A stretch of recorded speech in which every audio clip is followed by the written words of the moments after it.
Okay, this is the critical lap. This is the critical lap. Confirm. Leave me alone. I know what to do. Welcome back to the Critical Lap podcast. We are recapping the Imola Grand Prix. Welcome back, Daniel. How are you today? Doing great. How are you today, group? Man, I'm excited. Just ready to talk about the Grand Prix, ready to talk about some news, jump into it. It feels like it's a day of tech problems and tech issues, but excited about that. We've got a bunch of stuff today on the show. For those of you who are returning listeners, thank you for coming back. Welcome back. For those of you who are new, welcome to the show. We're excited to get into everything F1. There's a lot of F1 news out there, a lot of F1 information and details on the teams. This is your critical lap. This is your number one stop for one quick circuit around to get all your information. Today on the show, we've got some news from around the paddock, around the world of F1. We're recapping the excitement at the Formula One AWS Gran Premio del Made d'Italia e dell'Emilia Romagna 2025 at the Autodromo Internazionale Enzo Iadino Ferrari, also known as Imola Grand Prix. We got a new nickname because, come on, that's just way too long. So, yeah. Daniel, you ready to jump into this one? Let's do this. And I'll go ahead and throw out one thing that I learned over the weekend is that it is Romagna. Is it Romagna? Just like lasagna.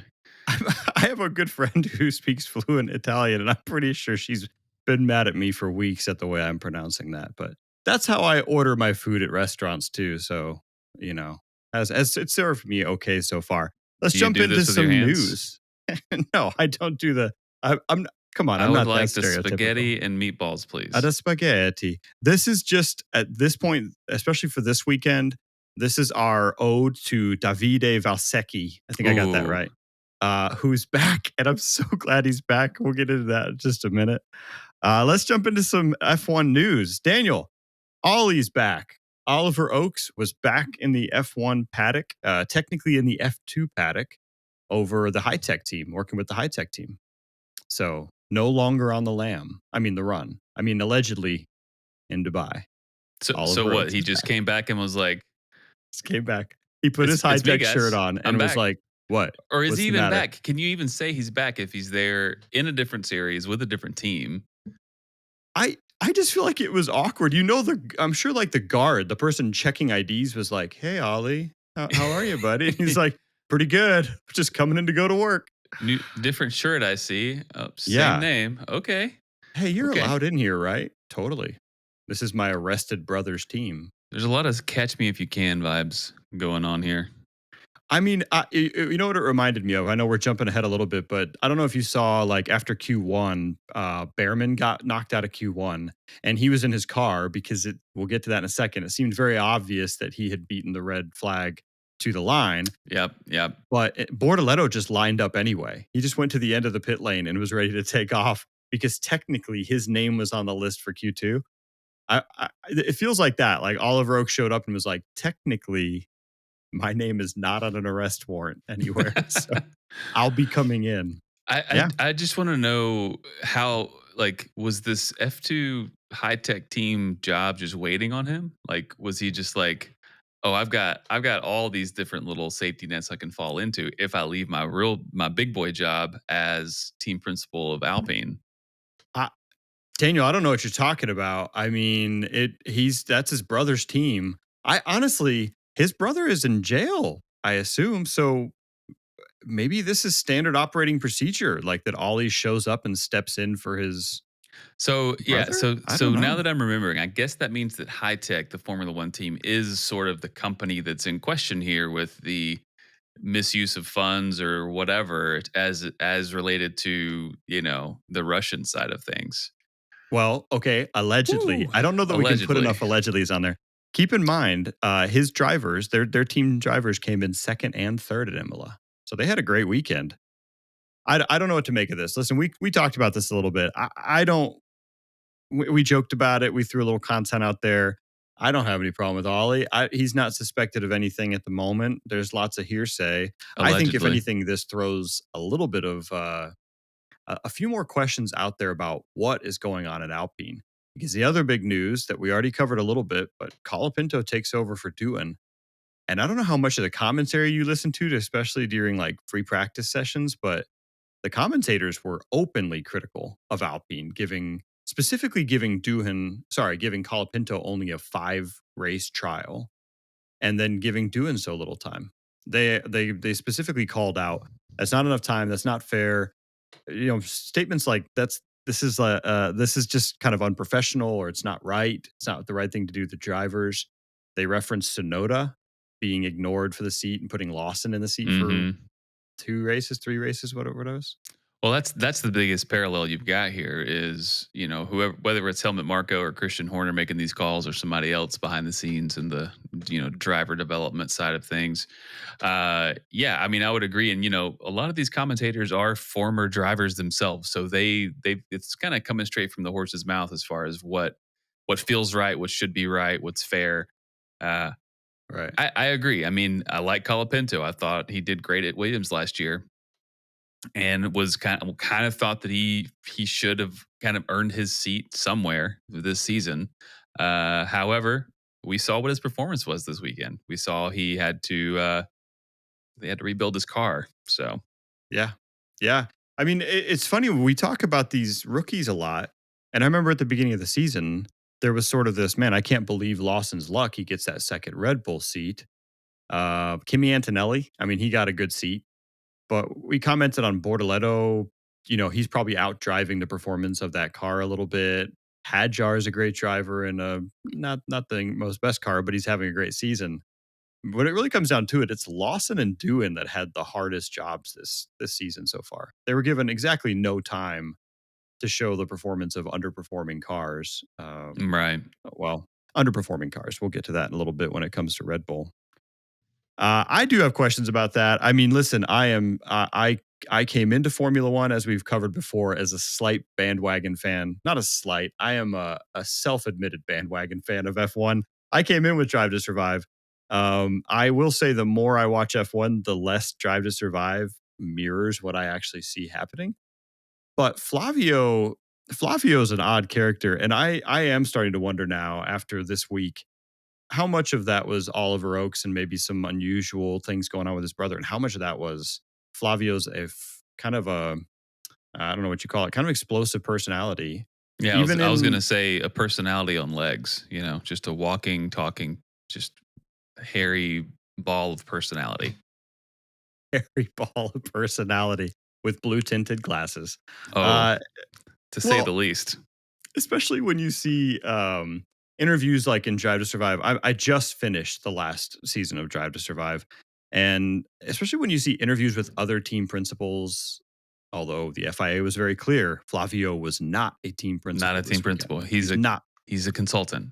He's a consultant. He's not even eligible to be a team principal. But right. When you see the interviews with the other team principals, too hot right now. Way too hot. When you see the interviews with like Toto Wolff and like Christian Horner, they're pretty guarded in their comments. And sometimes they'll say, well, what did you think about his comments? And they'll kind of smile and tone back their response. Flavio was on record in one of those episodes as looking Jack Doohan in the eyes and saying, I control every millimeter of you. It's like, geez, dude, that is not, I don't think that's okay in this day and age to say stuff like that. He probably rehearsed that in the mirror, though. He's like, what can I say that has the most incisive effect possible? Yeah, that gives people the heebie-jeebies. The most heebs, yeah. Like, oh, geez, man. Yeah, let that guy go. Well, hey, good news. Doohan is no longer under his thumb, or at least not for the moment. He's got and hey, Flavio, Flav, big guy. If you're listening, we'd love to have you on the show. Yes, we would. You too, Ollie. You too, Ollie Oaks. If you got a little extra time now that you're only managing an F2 team, is not an F1 team. Yeah. Love to have you on. Just, 10, 20, 30 minutes of your time. Yeah. I mean, given High-Tech's performance at the F2 race Grand Prix this weekend, or race, I guess, technically, maybe Ollie just got tired of, it's like, I'm just going to go over here and see a couple guys on the podium. I haven't seen that since Brazil 2024. And, enjoy myself. All right. Well, that's kind of it for news. What else? I didn't see much else in news. There was a little bit more news, but I want to talk about that in quick reaction. So let's jump in to the Imola Grand Prix, which we're calling the Imola Grand Prix because that name is insane. I won't say it again. Go out to the reporting or go out to the website and take a look here. But yeah, Imola. Let's talk about Imola. What were your big takeaways here? Hard to pass. Red Well, Bull's for back. everybody but Piastri. I think Piastri passed everyone twice in that Yeah, race. yeah. Well, with a car like that, and I mean, I wasn't expecting too much action. I think I would say we got more action than I expected, just from one DRS zone. It's an older track, so it's not as wide as you would hope for it to be for good overtaking action. Which I mean, we saw some pretty good overtaking action from the top of the grid. Yeah. Um, but yeah, kind of a race as expected. Uh, Hats off to Ferrari for coming back from such a disadvantage. Again, looks like Red Bull is back in form. The car didn't seem to have any negatives, and you didn't hear Max complaining much. Like we Right. have the last several races. So my biggest takeaway is like, oh no, Red Bull got it together. Oh no, more. No. So yeah, well, I just can't believe Max Verstappen performing so well and just in such a terrible car. He's really struggling with that Poor underperforming Max. Red Poor Max. He's really at a disadvantage, isn't he? heroically overcoming that. Actually, I think you've said it on this show several times Yeah. that what if the car actually isn't as bad as he's making it seem? And Mhm. I would tend to agree. Like, it's been getting better, and his complaints have just kind of stayed the same. Although he did acknowledge this weekend that there is a bigger setup window or bigger envelope within which he can work for adjusting the different pieces of his car. So it seems like they've made it more drivable for Max, or at least more stable of a platform, if that makes any sense. Yeah. No, I mean, it does seem like they've made some improvements. I'm going to give them that. I just remember back. Do you remember in 2023? Red Bull came out absolutely dominant, right? But they were fairly dominant in 2022. They got a handle Yep. on the new regulations. Everyone was playing catch up. 2023 they came out, were destroying people, and someone interviewed Christian Horner and said, "What did you guys do?" Of course, he's not going to say anything, right? But his response was, "What did we do? Where's Mercedes and Ferrari?" Like we kind of expect, which was such a shot across the bow, right? Like, oh, Uh-huh. we Uh-huh. figured everybody else would get better, and somehow they didn't. Right, right, right. He It's had like, the oh, same we, comment. not much, but we're only standing out because of everyone else's failures, not because of our success. Yeah, I mean, that's kind of how I we took did that. we didn't do anything. Ferrari and Mercedes completely fell down on their jobs. Yeah, he said the same thing this weekend. He said something about like, "Oh, I was kind of surprised, that McLaren didn't have more pace or something." I was like, "Yeah, that's what I would say too if we had finally found a good setup that really aced the spot for Max." He didn't seem to have any real issues. I was not surprised to see Piastri, Norris, and Verstappen duking it out for that top spot in qualifying. And then on the race day, he had what he doesn't usually have, which is race pace throughout the whole thing. He disappeared up the road. It was a clean pass. It felt very Verstappen like in that first. Technically, it's not the first turn. Although, if you can find the first turn, you let me know where on that track. But in turn 2, 3, great pass on Piastri right off the bat. So, I would also say he finally had a clean race start.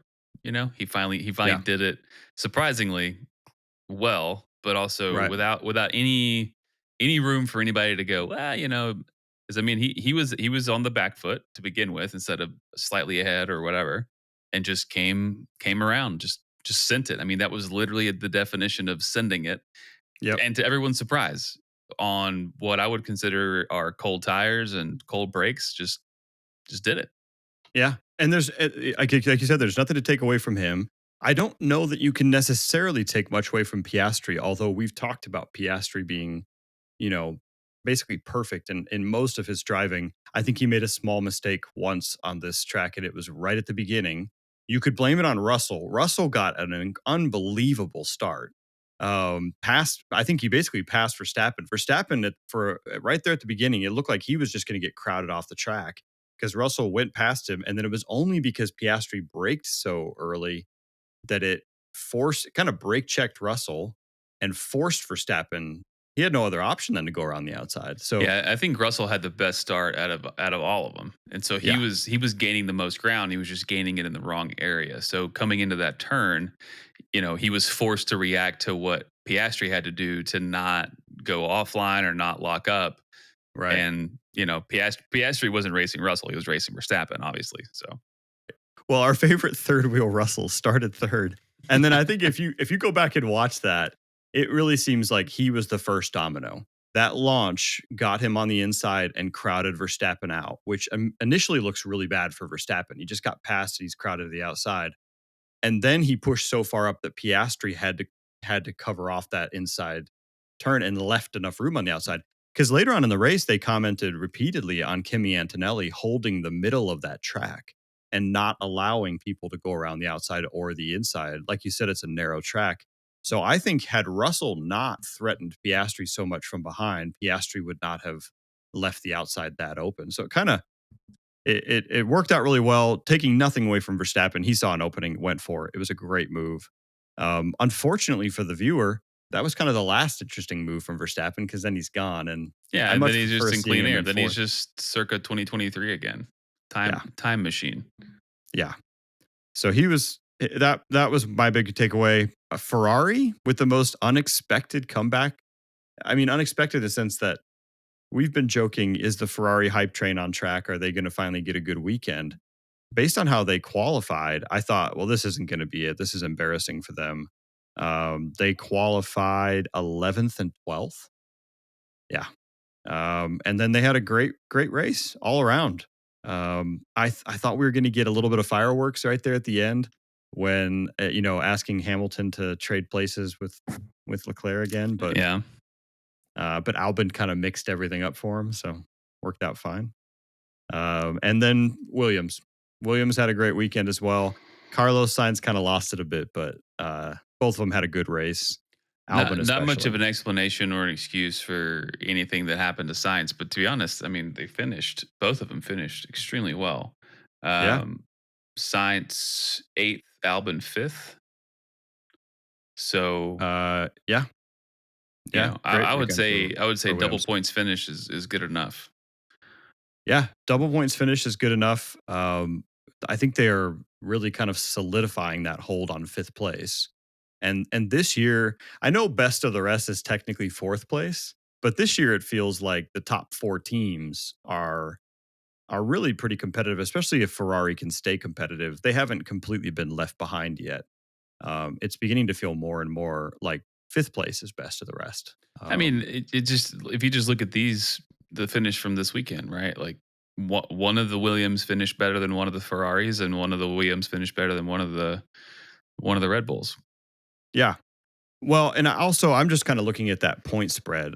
To some extent, I know McLaren's taking off a little bit, but Mercedes, Red Bull, and Ferrari they've got a 114 to 147 point spread right now. So they're all kind of in that hundreds. And then the drop down to Williams is 51. So it feels like that drop off is fifth place. And Williams is managing that really well right now. So yeah, great race I feel like for all those teams. One, I do want to call out because I do feel like we need to give Yuki Tsunoda credit. He came in, had a bad crash in practice, wasn't it? Or was it a qualifying? It was in Q1. Qualifying. Mm-hmm. Qualifying, yeah. Round one of qualifying, really bad crash. Started from the pit lane, if I'm not mistaken, and finished in the points. He was 10th place, got a point. That's a really good comeback. I think Red Bull will take that. If you're going to have a good driver crash out, recovering to 10th place is nothing to sneer at. So one point I'll make here: it seemed like a lot of the cars had issues with the curbs, and this is my estimation. This isn't based on any observation from anyone else or a real engineer or somebody who knows. But it seems like the balance of the downforce being more in the floor and less on the external bits of the car. Right. When you get that far off the ground, you just lose it. You don't have that suction, or whatever you call it, that low pressure pocket underneath. So I think that maybe this track is aging out, given the way the cars are having to be built, or giving the downforce coming from the floor, which wasn't allowed up until these regs. I see that that's a big difference to me in the stability and the reliability of the downforce on these cars. I don't think we've seen these kind of crashes in other circuits up Right. until now this year on the calendar. Well, and was it Kimi or Ocon that hit the curb and lost all engine power? Just took a bad hit going over what I assume it was slamming down on one of those curbs kind of late in the race, and then their engine just cut out. I would assume that was damage they took hitting that curb hard. Probably. I want to say I can't remember. I mean, they both DNF'd because of engine issues, right? So Right. I forget which replay I saw that had that kind of in the estimation of what happened. But it could I have been thought it both. was Kimi because it didn't look that bad, to be honest. It looked like he ran over a curb, and I could be wrong there. Listeners can correct us here if need be, but hit the curb hard. And I think the implication was, that doesn't have. Forget the implications. They just don't even hit those curbs 5 years ago, 5-6 years ago, with the angle of the, what do they call that, the rake The of the rake. car, or kind of a. Mhm. I mean, they had a good 6 inches behind some of those cars, or maybe higher. Not anymore. They're right down on the curb. And then that was the fear when Piastri made his pass on Norris, or was it vice versa? Norris was making the pass around the outside, I think similar to what Verstappen did, and Piastri hit that curb, and it looked like he was just going to hop, lose grip, and slide right into Norris. Um, so yeah, there's a lot of that downforce. It works really well as long as it works, but you hit a curb or jump. It was a good race. Some interesting stuff. Alonso, do you see his brakes on fire? Trying to Yeah, pull out the pit lane. coming out of the box in the pit lane. Which you can blow a fire out. You can suffocate a fire with air pressure. So I guess that was just the idea. Like let's see how far we can go before this thing gets worse. And eventually, they were cooled off and the fire went out. So That's unbelievable to me that wouldn't cause more damage. I mean, I'm assuming it would, right? 15 seconds holding still, that fire starts to melt stuff. But sure. carbon fiber, I mean, after all, it's a fancy plastic, right? Anyway, Leclerc had a great race. He had a lot of good drives. Alonso, his brakes were on fire, and then later he had a radio message that I don't know is fair, that he's the unluckiest driver in the world. It sounded like something a rookie would say. Yeah, I don't know if he can make a legitimate claim to that status. I don't think so. Not after 2 championships And I also wasn't really sure what he was referencing. I don't know if he was just referencing timing of the pit stop and the VSC. I wasn't really sure what he had to complain about. I think honestly, I think the Astons were doing relatively well this weekend I thought they had a good weekend. Yeah, Yeah. they didn't score. I don't think they scored, No. but they had a great weekend. And at one point, it looked like they were going to be right in that 7th, 8th, 9th, 10th place type finish. Yeah. So actually, I'll go early to one of my quick reactions here for Daniel. This is hot take one. Is Aston Martin purposely holding Alonso back to justify dropping him and putting Verstappen next to Mr. Stroll? Whoa. Because otherwise, it is difficult, right? I guess that's my question for you. Whoa.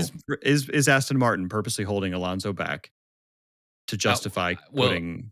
I think first of all we have to say that if this is true, there is a Formula One team trying to say that Lance Stroll is a better driver than a 2-time champion.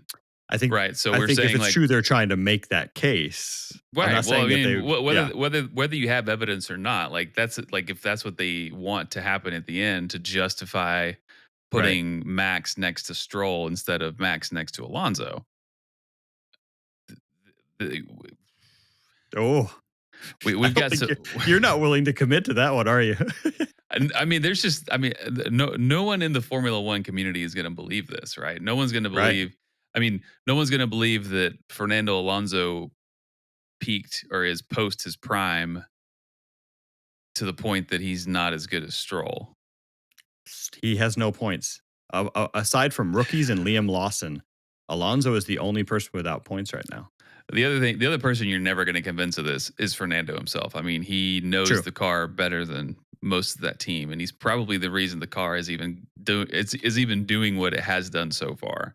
I'm just asking. I'm asking the tough question because Lance Stroll is outperforming Fernando Alonso this year. The rumors persist that Verstappen's coming over. How on earth do you justify putting Verstappen in Alonso's place next to your son? But also, if Lance Stroll is pushed out of Aston Martin, who's actually picking him up? Anyway, I'm just asking the question. I think Big Daddy Stroll is going to hang on to that team. I think they bring Verstappen over in a heartbeat, and I think it's tough to justify dropping a 2-time world champion in favor of your son, no matter what your goals are. I agree, but I also think that in reality, we've got a little bit of like a, this you could totally do something else, Lance. You could do, there's another Aston Martin racing team that you could drive for. You could take a position in management that's, something legit, something, that keeps you in the sport, keeps you at all the races. I mean, I don't know. Lawrence Stroll could probably afford another F1 team, to be totally honest. He probably could buy a Haas. That's true. That's whatever we'll Lance get off wants. The conspiracy theories. I just had that thought because I looked at the point rankings, and right now, Fernando Alonso tops the list of 0-point scorers, and the only one else on that list is rookies and Liam Lawson. So tough year for Alonso. Another tough race on what looked like it was going to be a pretty good race for him. Yeah, that's about all I had. Great bounce back for Ferrari. Just a good weekend overall. Really, really nice to hear. I feel like at this point, Hamilton is sort of stringing us out with some of his messages. It's almost an entertainment factor, but it was nice to hear him offer compliments and say, this topped above his first place finish in the Chinese sprint race. Well, well, it should. I mean, he legitimately had an opportunity to be on the podium, right? If not for some of the strategies, some of the different, you can't predict a VSC. You can't predict when it's going to be a VSC or a safety car. The fact that the second time around, the Antonelli DNF, it turned out to be a VSC, then a safety car. All those kind of things, like without some of those curveballs that you can't really predict, I think that Hamilton would have had a better chance. To be honest, I think he pitted at a weird time for it to result the way it resulted. The other thing is the front of the grid kind of was, they had the chance to, and they were kind of forced to stay on the mediums a little bit longer, and it's sort of they weren't really predictable, and then they kind of got lucky with the first VSC. Right. So without some of those factors Norris. either. Well, yeah, that's what I'm saying. Yeah. Right.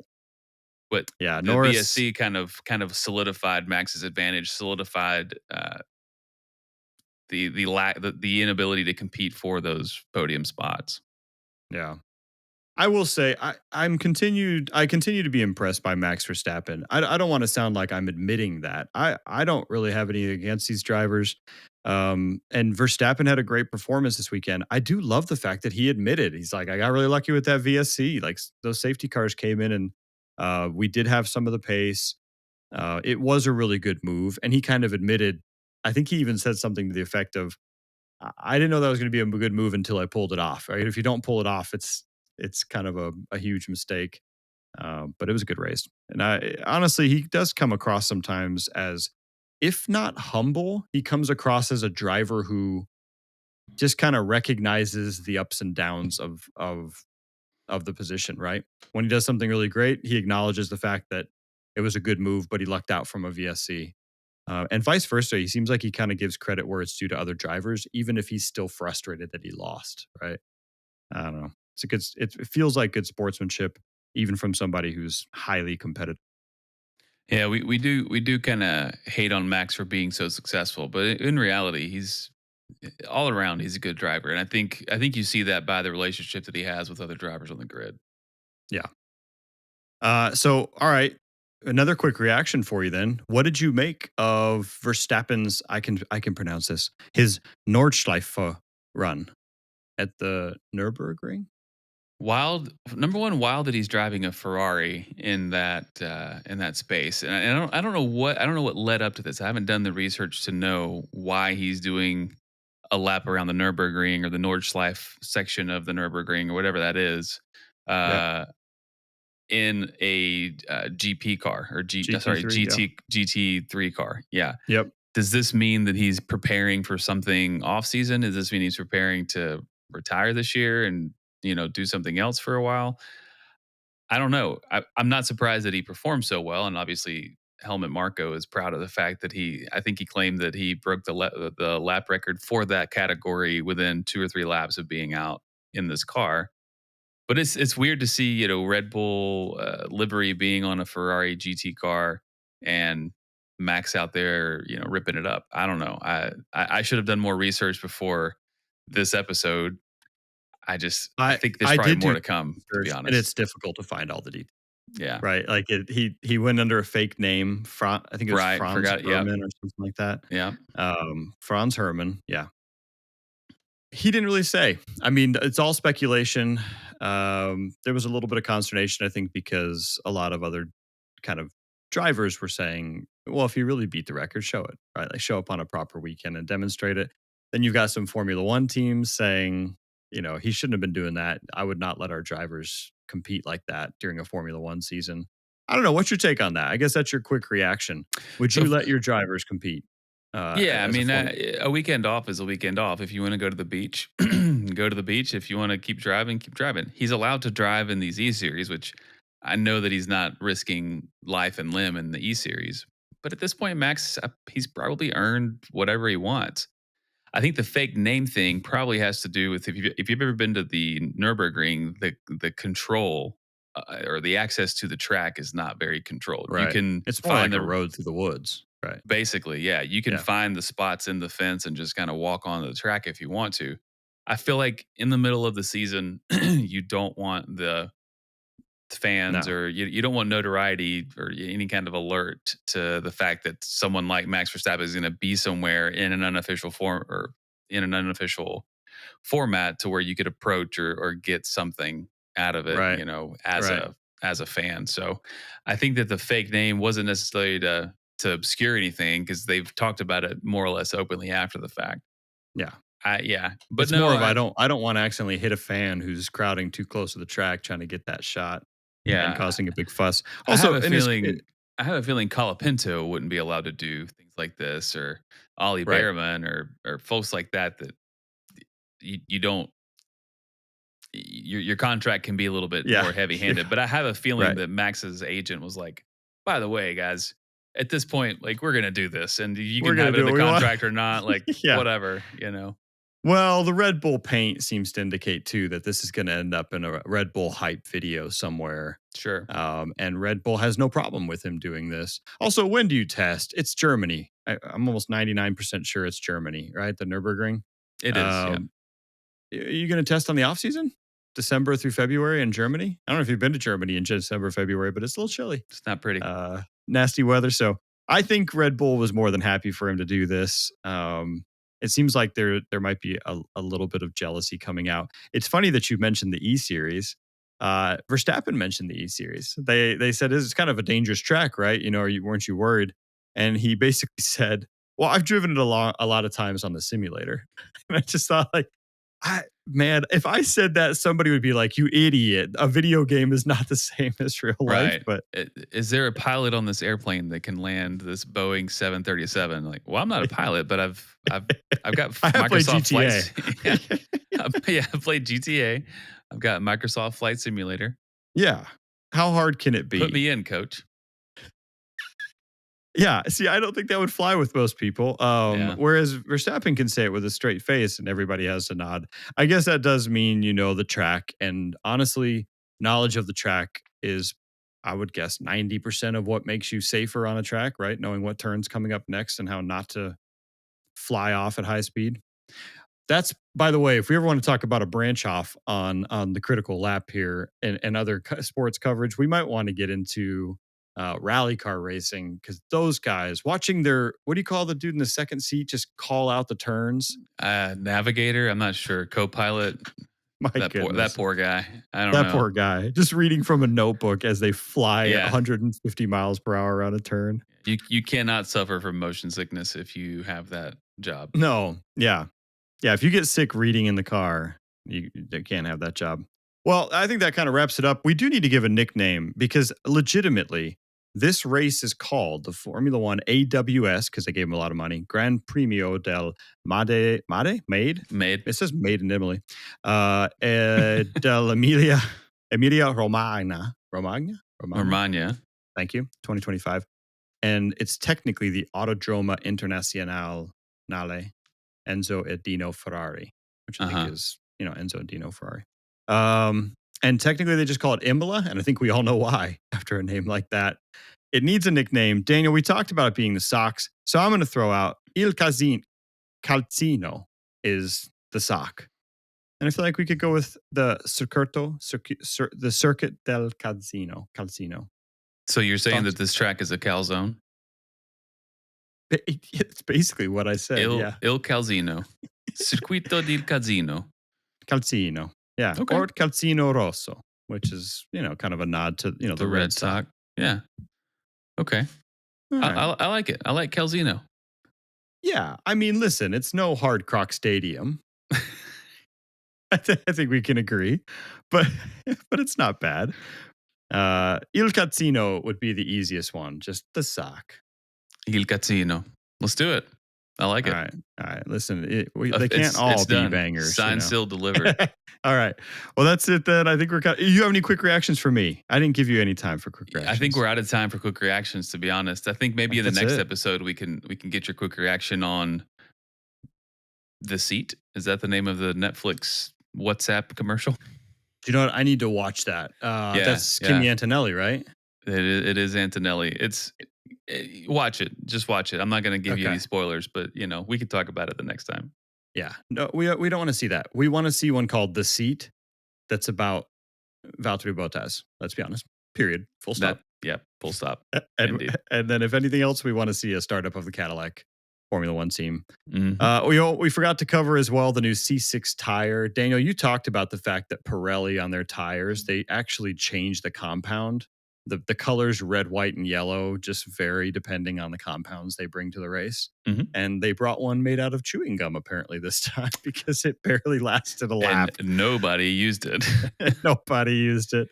Yeah, one of the best radio interchanges or exchanges during the race was, I think, Leclerc asking for the softs, and they were like, "Buddy, you got 17 laps to go. Yeah, we can't give you the soft tire." Yeah. And I was just thinking, man, 17 laps on this circuit, can't a soft tire can't hold it? It must be made of chewing gum. I mean, they put a medium on, which, let's be honest, that was the soft, and that's what he really wanted. That was the soft, right? Those tires just could not hold up whatsoever. Struggling on the super soft tire to even make it one lap around, which I thought was pretty funny. There was actually a great shot of Mike Crack, I think, on the pit wall when they put the mediums on. I think it was Q2, and Aston Martin clocked in the top 10. It was either Q2 or Q3. And he literally looks around and shrugs. Medium's doing just fine this time. But yeah. All right. Well, listen, it was a great Grand Prix. We've got the famous Monaco Grand Prix coming up this weekend. So get ready for that. If you're looking for another hard to pass, narrow street circuit based out of a Mediterranean city-state, here we are.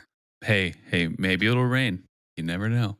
That's right. Get your yachts ready and your sunglasses and all your all the stardom that's going to appear. Monaco's next weekend, so we will see you for the Monaco Grand Prix with some updates there.